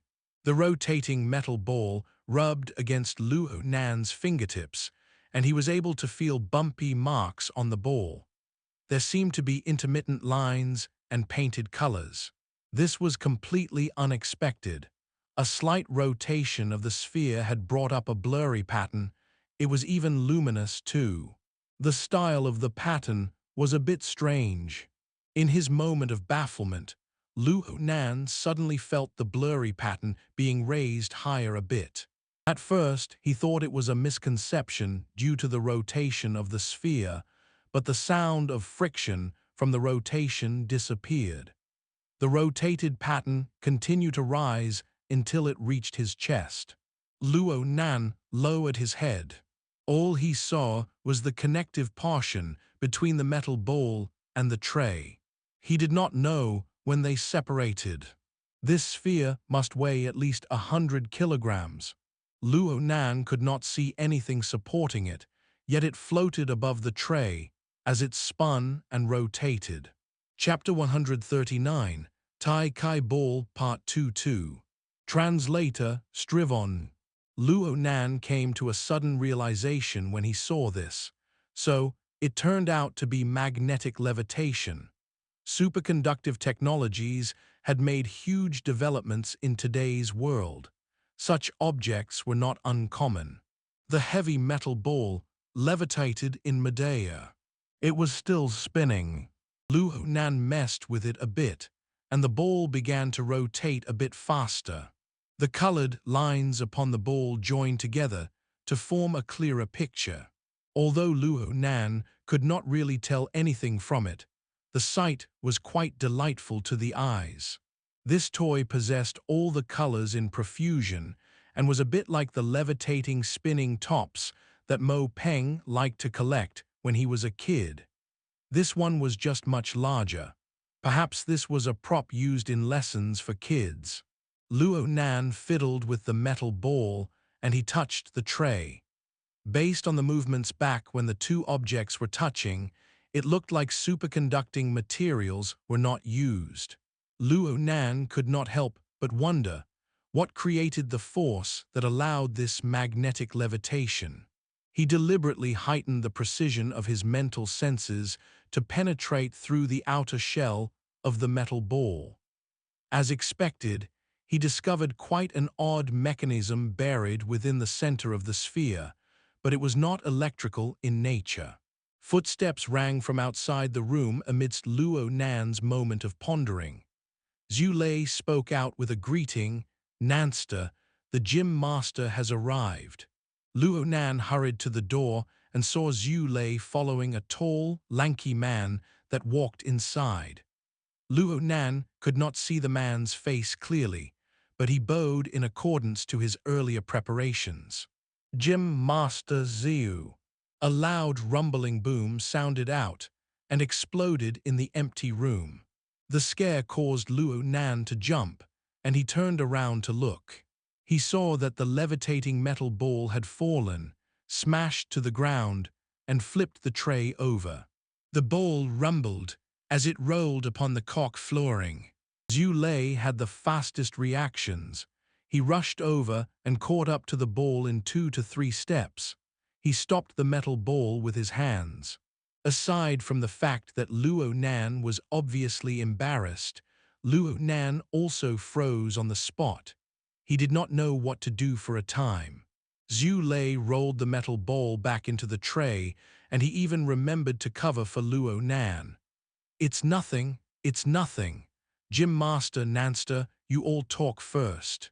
Luo Nan gaped with his mouth wide open. The few words he had prepared earlier were no longer applicable. He could only lower his head in a bow. "Sorry, I." "Sit then." Gym Master Xiu went from standing at the doorway and walked behind the low table. He extended his hand to point at a location for Luo Nan. Gym Master Xiu's voice was deep and husky. It was indistinct. If it were not for his hand gesture, Luo Nan would not have understood what he was saying. Luo Nan had nearly missed it. It was only now that Luo Nan could see the man clearly, and the sight stupefied Luo Nan. The man was a bit different from the graceful and proper old-fashioned character he had imagined.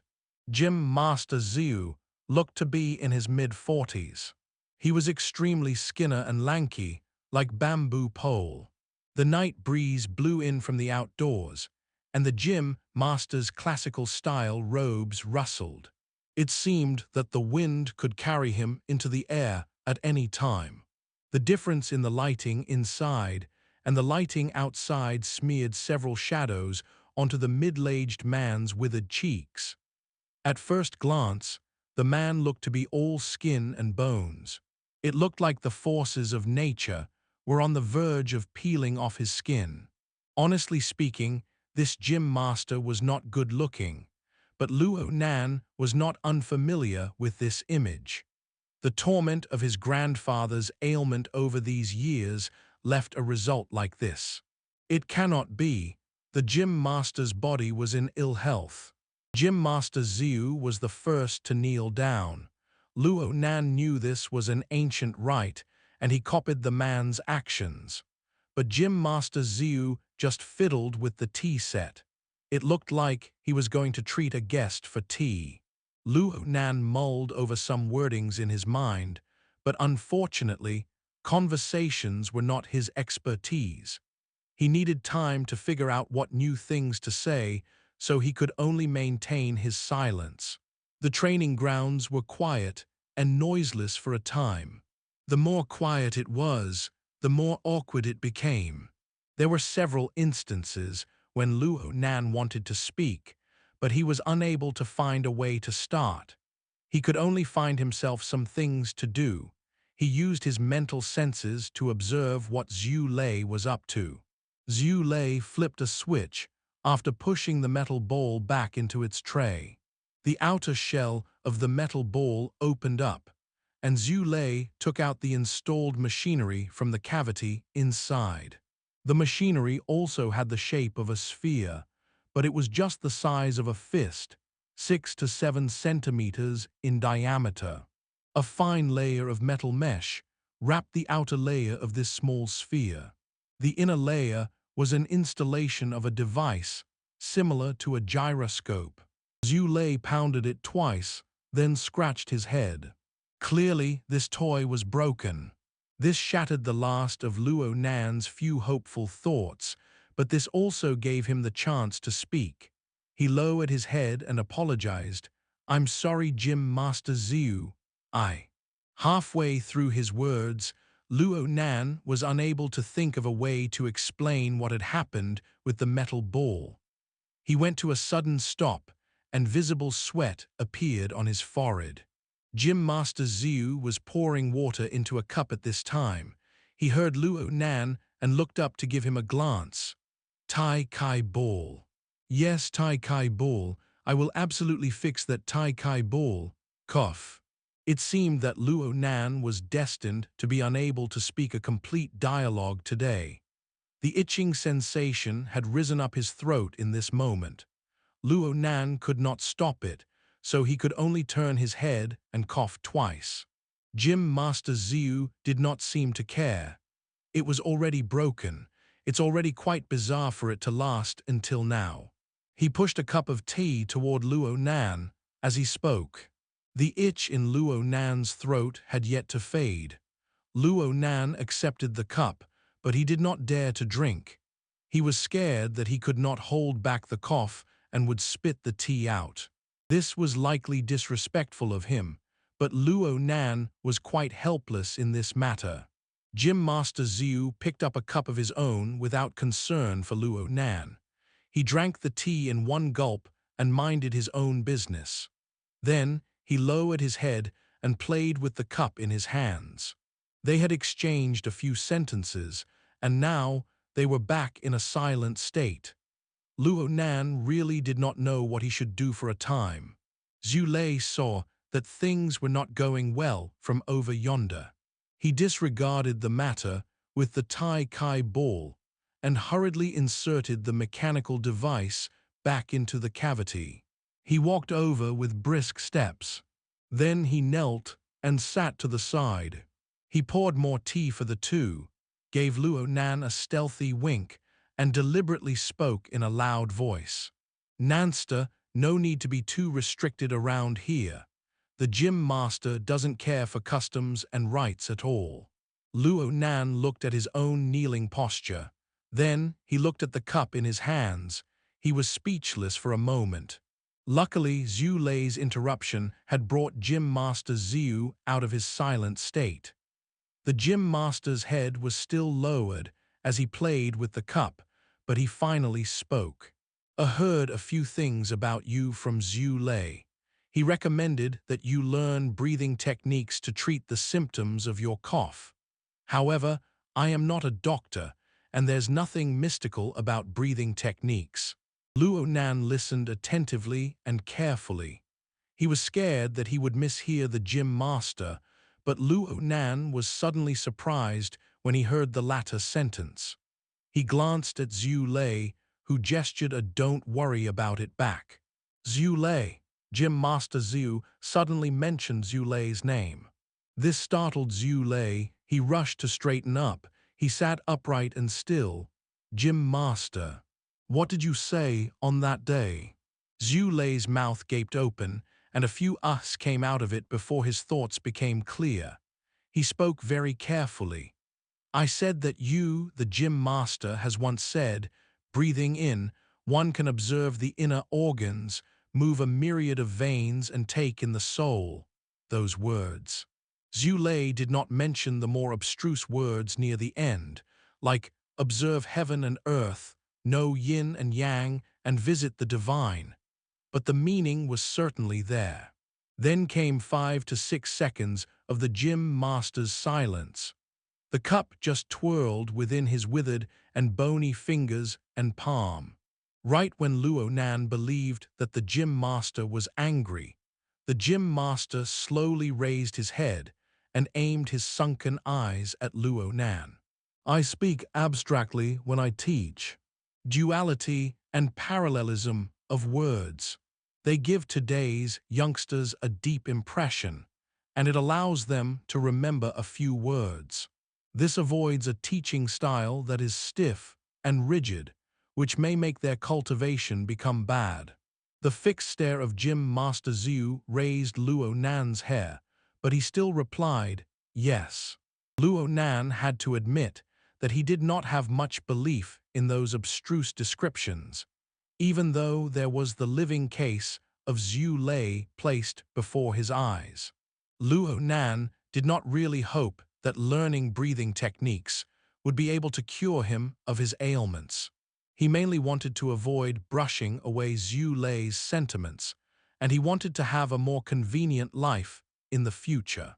Gym Master Xiu had spoken quite realistically. Luo Nan could naturally accept those words.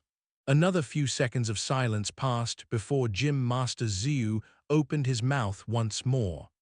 "No matter the technique, everything must start from the beginning. Time and volume is the true path. Your body isn't suitable for much volume." "Then what about time?" Luo Nan could not understand what the Gym Master was saying for a time. Gym Master Xiu stared at him. The enunciation was husky, but the meaning was clear. "Do you have consistent and sufficient time?" Chapter 140, Sleeping Technique, Part 1-2.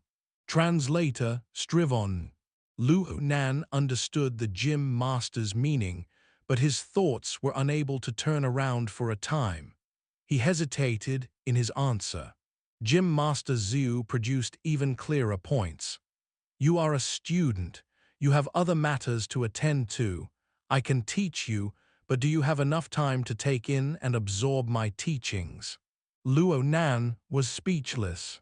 He realized that this was indeed an extremely realistic problem. Going to school and taking the society general knowledge classes daily. Doing the Frost River reality exercise, which would use up his soul's strength every day. Plus, he had his own research on formatting theory. Every item was time-consuming. Of course, the daily schedule was much easier now that he did not need to produce drugs every day. It was not impossible to squeeze out a bit more time.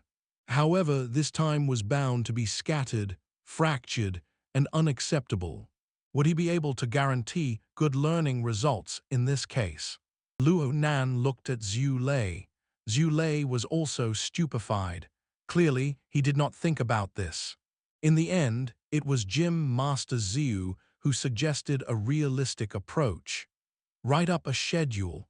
Write down your entire day on a schedule and give it to me to look at. Oh, sure. Luo Nan already had a schedule ready and made. It was the training program He Yueyin drew up the last time she visited. All Luo Nan needed to do was erase a few details about the course names and give it to the gym master. Luo Nan was going to send it to Gym Master Xiu, but he suddenly discovered that Gym Master Xiu was not wearing a wristband. Xue Lei rushed and spoke, "You can just give it to me. The gym master isn't used to using electronics." Okay. Xue Lei received the information. Then, he connected it to a printer in the corner of the training grounds and operated it. Luo Nan was a bit surprised. Wristbands were not just a communications tool for modern citizens. They were integrated with proof of identities, social privileges, asset credits, and other details for passage. No one noticed the power of these wristbands, but once one lost theirs, they would immediately experience the feeling of being unable to move a single step in society.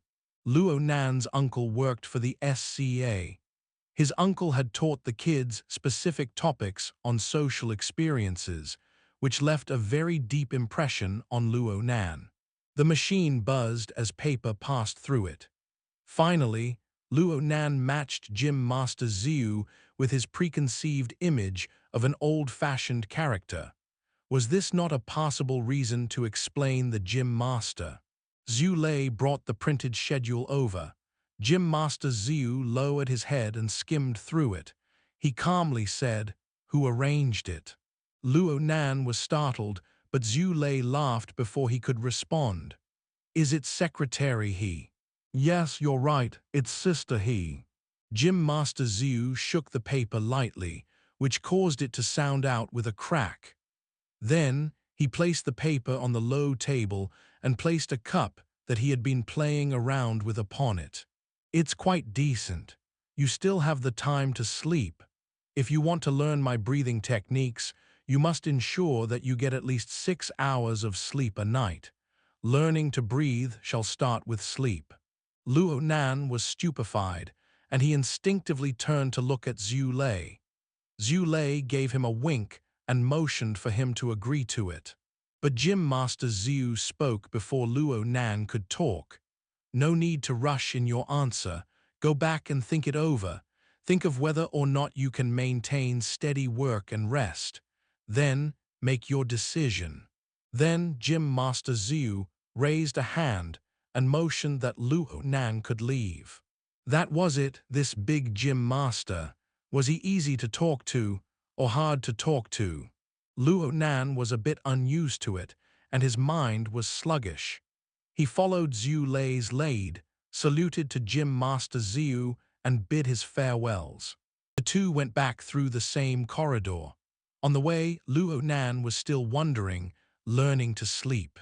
"It's learning to breathe while sleeping." Xue Lei corrected Luo Nan's mistaken thought.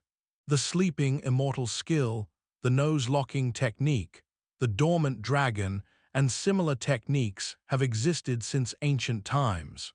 The gym master certainly must have chosen to begin here based on the reality of your situation. He's tailoring his teachings to you. Luo Nan grunted in agreement. He was not doubting the gym master. The world was a large one, full of extraordinary things, not to mention the realm of supernatural powers. Luo Nan knew of Mr. Bai's dream techniques. This was intimately related to sleeping. There was also Rui Wen. That little girl had already slept for a full half a month. She was certainly using sleep to adjust her state. Gym Master Xiu had said something superb. No matter the technique, everything must start from the beginning. Luo Nan had to truly give it a shot in order to see if the training was useful, to see what the results would be. Luo Nan still possessed this patience. Luo Nan's mind finally adapted, but then he recalled a different matter. Oh right, the Tai Kai ball. What was the Tai Kai ball? Luo Nan was still unsure, but he had broken someone else's equipment. This fact was as clear as day. It would be best to pay the necessary repercussions. Xue Lei could not refrain from scratching his head when he heard the words Tai Kai ball. That thing is truly broken. Forget it, don't be concerned about it. Focus on tidying up your schedule between work and rest. Work hard when you get back. I'll think of a way to fix that toy. Luo Nan was unfamiliar with the circumstances and could only say, I'll pay the repair costs. Let's talk about that later. Xue Lei chuckled and led Luo Nan to the exit. The two passed through the middle courtyard and the front courtyard. They hardly saw any people in the Jiaoguan at this time. Xue Lei explained the deserted state of the gym. We haven't recruited any new classes because we're going to be moving soon. Moving.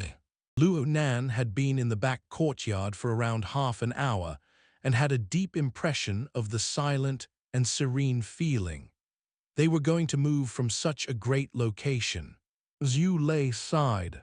The gym master won this place in a bet for the sake of setting roots in Xia City back in the day. The property itself belongs to Boshan Industries. The bet back then was only for the rent of 10 years. Right now, the gym master has to pay rent, and the rent is extremely expensive. We don't have the savings. In fact, the gym master is bad at business. He lives very destitutely in his day-to-day life. The two had walked to the entrance by now. Luo Nan turned around.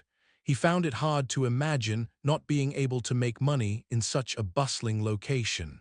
But then he saw the plaque above the door of the gym with its two simple words, Divine You. Then he thought about the personality that Gym Master Xiu displayed. Now he felt that there was nothing strange about Xue Lei's words. Back then Xirolin had said that if the gym master subleased the Jiaoguan out and switched to a smaller location, the rent money coming over several years would be quite a substantial sum. Then we wouldn't be in this situation. Xue Lei was still not quite used to mentioning his ex-girlfriend. Luo Nan gave an awkward laugh. Honestly speaking, he had not thought of subleasing, and it looked like Xue Lei had not either based on his tone of voice. They were both not financially minded people. Luo Nan bid farewell to Xue Lei. He no longer wasted time. He took the flying car Phantom straight back to Renai Hospital. He had gone to the Jiaoguan, so today's treatment and study time had been postponed until night. Time was of the essence. Plus, there was the matter pertaining to his daily schedule that he had to discuss with He Yueyin. Luo Nan arrived at the hospital. He saw Bai Xinyan, but he did not see He Yueyin. Prepare to be disappointed if you wanted to have some private tutoring. The incident investigation team have just arrived at Xia City from the Society HQ. Bai Xinyan indicated to Luo Nan to strip the devices off his clothes, but she saw that Luo Nan was frozen in place. She raised her eyebrows. Student Luo Nan, please don't show the fact that you're disappointed so clearly, okay? After He Yueyin had pointed out Bai Xinyan's temperament, Luo Nan's immunity toward Bai Xinyan's teasing had greatly increased. In a certain sense, this was an exchange of blows. Luo Nan thought for a bit and asked, Investigation team, what's the meaning of adding an incident to it? Bai Xinyan reached out and placed a hand on his shoulder. What did that gym master Xiu say to you? Neither of the two had answered the other's questions. Their gazes just crossed. Luo Nan looked straight into Bai Xinyan's amber eyes.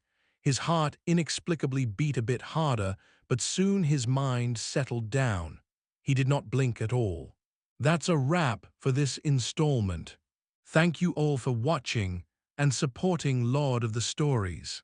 If you enjoyed this tale, please hit the like button, share it, and subscribe for more amazing stories. You can also explore other series updated daily in our playlists. Have a fantastic day and see you in the next episode.